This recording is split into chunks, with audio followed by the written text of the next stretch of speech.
കുറച്ച് നാളുകളായിട്ട്, കുറച്ച് ദിവസങ്ങളായിട്ടെന്ന് പറയാം, എൻ്റെ വീട്ടിൽ ഉമ്മയുമായിട്ട് അല്പമൊക്കെ നമ്മൾ സംസാരിക്കുന്നു, കാര്യമായിട്ട് തന്നെ സംസാരിക്കുന്നു. പതിവിൽ നിന്ന് വ്യത്യാസപ്പെട്ടുകൊണ്ട് ഈ മതം എന്നിലേക്ക് അടിച്ചേൽപ്പിക്കാൻ വേണ്ടിയുള്ള ശ്രമം അവിടെ കാണുന്നില്ല. വലിയ വ്യത്യാസമാണ് കാണുന്നത്. എന്തുകൊണ്ടാണ് കാണുന്നത്? കാരണം ഇത് നമ്മൾ പറഞ്ഞുകൊണ്ടിരിക്കുന്ന വിഷയം, ഇതിൻ്റെ യാഥാർത്ഥ്യം, ഇത് ബോധമുള്ള ആളുകൾക്ക് തലയിൽ കയറാവുന്ന വിഷയം തന്നെയാണ്. അങ്ങനെ കയറിക്കഴിഞ്ഞാൽ ആരായാലും ഇതിൽ നിന്ന് പിന്തിരിയുമെന്നുള്ളത് തന്നെയാണ് നമ്മൾ പറഞ്ഞു വെക്കുന്നത്.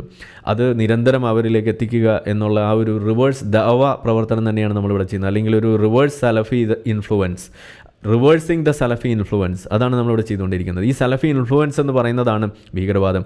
ഈ തരത്തിലുള്ള യുക്തിവാദികൾക്ക്, ഞാൻ മോശം വാക്കൊന്നും ഇന്ന് ഉപയോഗിക്കാൻ ഉദ്ദേശിക്കുന്നില്ല, ഇതുപോലെയുള്ള ആളുകൾക്ക് സത്യത്തിൽ ഈ സലഫി ദഅവ ഇൻഫ്ലുവൻസ് എന്താണ് എന്നറിയില്ല. ഇസ്ലാമോഫോബിയ എന്ന് പറയുന്ന വാക്ക് എന്ത് കോണ്ടെക്സ്റ്റിലാണ് ഉപയോഗിക്കുന്നത് എന്നറിയില്ല. ഈ ഇരവാദവും ടെററും ഉപയോഗിച്ചുകൊണ്ട് എങ്ങനെയാണ് ഈ ഫാഷിസം ഇവിടെ വർക്കൗട്ട് ആകുന്നത് എന്നറിയില്ല. ഇസ്ലാം എന്ന് പറയുന്ന ഫാഷിസം